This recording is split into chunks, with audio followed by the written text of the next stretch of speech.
വീണ്ടും കൊച്ചിയിൽ മോഡലിംഗിന്റെ മറവിൽ മനുഷ്യക്കടത്ത് നടത്തിയ കേസിന്റെ അന്വേഷണം എത്തി നിൽക്കുന്നത് ഞെട്ടിക്കുന്ന കണ്ടെത്തലുകളിലാണ്.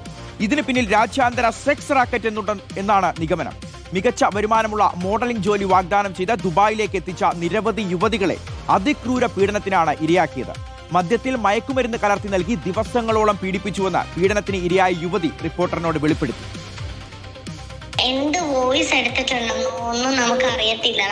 നമ്മുടെ ശരീരത്തിൽ ആൽക്കഹോളും മറ്റുമൊക്കെ ഉള്ളതുകൊണ്ട് നമ്മളെ കൂടെ ഒരുപാട് കാര്യങ്ങൾ ഇവർ പറയിപ്പിച്ചിട്ടുണ്ട്. ഫോണ് കാര്യങ്ങളെല്ലാം ഇവരുടെ കയ്യിലായിരുന്നു. അതുകൊണ്ട് നമ്മൾ ഇവർക്ക് വേണ്ടിയിട്ട് എന്തൊക്കെയാ ചെയ്തു കൊടുത്തേന്നോ ഒന്നും ഓർമ്മയില്ല. ശരിക്കും പറഞ്ഞാൽ നമുക്ക് പ്രതികരിക്കാൻ പറ്റാത്ത രീതിയിൽ നമ്മുടെ ശരീരം തളർത്തിയിട്ടിട്ടുണ്ട്. ബന്ധുക്കളുടെ സഹായത്തോടെ ദുബായിൽ നിന്ന് രക്ഷപ്പെട്ട് നാട്ടിൽ തിരികെ എത്തിയ 2 യുവതികളാണ് മരട് പോലീസിന് ഇപ്പോൾ പരാതി നൽകിയിട്ടുള്ളത്. ഇതിൽ ഒന്നാം പ്രതിയായ സിന്ധു അടക്കം 3 സ്ത്രീകളെ പോലീസ് അറസ്റ്റ് ചെയ്തിട്ടുണ്ട്. വിദേശത്തുള്ള 2 പേരെ നാട്ടിലെത്തിക്കാനുള്ള ശ്രമം തുടരുകയാണ്. ഒന്നാം പ്രതി പിന്നെ വിദേശത്തേക്ക് കടക്കാൻ ശ്രമിച്ച് നമുക്ക് LOC ഒക്കെ ഇട്ടത് കൊണ്ട് മുംബൈ എയർപോർട്ടിൽ അത് കിട്ടി. ഇപ്പം 3 പ്രതികൾ നമ്മളുടെ കസ്റ്റഡിയിലുണ്ട്. ഇത് ഡീറ്റെയിൽ അന്വേഷണം ചെയ്തിട്ട് നമുക്ക് ശക്തമായിട്ട് പോകാം. ഒരു SIT DCP 1 അശ്വതിയാണ് അതിന് നേതൃത്വം കൊടുക്കുന്നത്. കൂടുതൽ പരാതികൾ സാധ്യമുണ്ട്. ഇല്ലെങ്കിൽ ഇവർ തന്നെ പറഞ്ഞ് കുറച്ചിങ്ങനെ കുറേ ആൾക്കാർ ഉണ്ടായിരുന്നു. സോ അതിൽ എത്ര പേര് കംപ്ലൈൻ്റ് ആയിട്ട് വരതുണ്ടെങ്കിൽ നമുക്ക് നോക്കാൻ പറ്റും. ഇതുവരെ നമുക്ക് 2 പരാതി എടുത്തിട്ടുണ്ട്. അല്ല, ഇതിലുള്ള വിക്ടിംസ് തന്നെ നോക്കിയാൽ 2 പേരും എറണാകുളത്തുകാരല്ല. SS ശരണി വാർത്തയുടെ വിവരങ്ങൾ നൽകും. ശരൺ, അപ്പോൾ പോലീസ് തന്നെ പറയുന്നത് വളരെ ഗൗരവത്തിൽ അന്വേഷിക്കേണ്ട ഒരുപാട് സംഭവങ്ങൾ ഇതിന്റെ പിന്നണിയിൽ ഉണ്ടെന്നുള്ളതാണ്. ഇപ്പോൾ ഈ പിടിയിലായിട്ടുള്ള 3 യുവതികൾ മാത്രമല്ല, വലിയൊരു സെക്സ് റാക്കറ്റ് ഇതിന്റെ പിന്നിലുണ്ട്. അപ്പോൾ അവരെ എല്ലാം കണ്ടുപിടിക്കേണ്ടതുണ്ട്.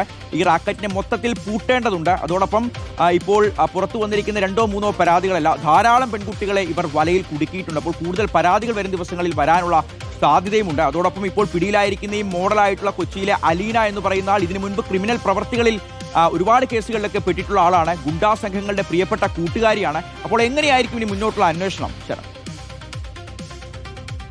ശിഖാസ്, കേരളത്തിൽ നിന്ന് സ്ത്രീകളെ വിദേശത്തേക്ക് കടത്തുന്നു, അതിനുശേഷം അവിടെ വെച്ച് ക്രൂരമായ പീഡനത്തിന് ഇരയാക്കുന്നു. ഇതിന് പിന്നിൽ ഒരു രാജ്യാന്തര സെക്സ് റാക്കറ്റ് തന്നെ പ്രവർത്തിക്കുന്നുണ്ടെന്നുള്ള സ്ഥിരീകരണത്തിലേക്കാണ് കൊച്ചി സിറ്റി പോലീസ് എത്തിയിരിക്കുന്നത്. ഈ കേസിന് ആസ്പദമായ പരാതി മരട് പോലീസിന് ലഭിക്കുന്നത് മാർച്ചിലാണ്. അതിൽ പ്രധാനമായി യുവതി പറഞ്ഞിരുന്നത് മികച്ച വരുമാനമുള്ള മോഡലിംഗ് ജോലി വാഗ്ദാനം ചെയ്തുകൊണ്ട്, അതായത് ഒരു ഷോയ്ക്ക് 50,000 രൂപ വരെ വാഗ്ദാനം ചെയ്തുകൊണ്ട് തന്നെ ദുബായിലേക്ക് കൊണ്ടുപോകുന്നു. ദുബായ് വിമാനത്താവളത്തിൽ ഇറങ്ങിയ തന്നെ ഒരു ഹോട്ടൽ മുറിയിലേക്ക് കൊണ്ടുപോയി അവിടെ വെച്ച് മദ്യത്തിൽ മയക്കുമരുന്ന് കലർത്തി നൽകി പീഡിപ്പിച്ചു എന്നുള്ളതായിരുന്നു. അബോധാവസ്ഥയിലായ തന്നെ പല ആളുകൾക്കും കാഴ്ചവെക്കുന്ന സാഹചര്യമായിരുന്നു എന്നുള്ളതാണ്. ഇതിനൊപ്പം തന്നെ പീഡന ദൃശ്യങ്ങൾ, അതായത് പീഡിപ്പിക്കുന്ന സമയത്ത് പീഡന ദൃശ്യങ്ങൾ മൊബൈലിൽ ചിത്രീകരിച്ച ശേഷം അത് ബന്ധുക്കൾക്ക്, ഈ വിവരം പുറത്തു പറഞ്ഞാൽ ബന്ധുക്കൾക്ക് അയച്ചു നൽകുമെന്ന് പറഞ്ഞ് സംഘം ഭീഷണിപ്പെടുത്തിയതായും യുവതിയുടെ പരാതിയിലുണ്ട്.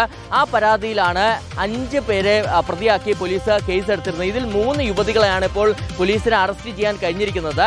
ഇതിൽ ഒന്നാം പ്രതിയായ സിന്ധു ആണ് ഇവിടെ നിന്ന് ആളുകളെ വിദേശത്തേക്ക്, സ്ത്രീകളെ വിദേശത്തേക്ക് കൊണ്ടുപോരുന്നത്. ഇതിന് പുറമെ തന്നെ പോലീസ് പറയുന്നത് ഇവർക്ക് ക്രിമിനൽ പശ്ചാത്തലം ഉണ്ടെന്നുള്ളതാണ്. ഈ ഗുണ്ടാ സംഘങ്ങളുമായി ബന്ധമുണ്ട്, അങ്ങനെ ഒരു ഗുണ്ടാ നേതാവുമായി ബന്ധമുണ്ടെന്നുള്ള വിവരത്തിന്റെ അടിസ്ഥാനത്തിൽ ആ ഗുണ്ടാ നേതാവിനെ ചോദ്യം ചെയ്യാനും പോലീസ് തീരുമാനിച്ചിട്ടുണ്ട്. ഇതിനൊപ്പം തന്നെ ഈ റാക്കറ്റിലെ കൂടുതൽ ആളുകൾക്കായുള്ള അന്വേഷണവും ഊർജിതമാക്കിയിട്ടുണ്ടെന്നുള്ളതാണ്. ഈ 5 പ്രതികളിൽ 3 പേരെ അറസ്റ്റ് ചെയ്യാൻ കഴിഞ്ഞിട്ടുണ്ട്. ബാക്കി 2 പേർ വിദേശത്താണ്. ആ വിദേശത്തുള്ള ആളുകൾക്കായുള്ള അന്വേഷണവും പോലീസ് ഊർജിതമാക്കിയിട്ടുണ്ട്. ശരി ശരൺ, അപ്പോൾ പോലീസ് ആവർത്തിച്ചു പറയുന്ന ഒരു കാര്യം, ഇത്തരത്തിലുള്ള മോഹന വാഗ്ദാനങ്ങൾ, വലിയ ശമ്പളം, ആഡംബര ജീവിതമൊക്കെ വാഗ്ദാനം ചെയ്തുകൊണ്ട് ഇത്തരത്തിലുള്ള റാക്കറ്റുകൾ, ഗുണ്ടകൾ, ക്രിമിനൽസ് നിങ്ങളെ സമീപിക്കും. പക്ഷേ ദയവ് ചെയ്ത് ഇതിലൊക്കെ മയങ്ങി വീഴാതിരിക്കുക.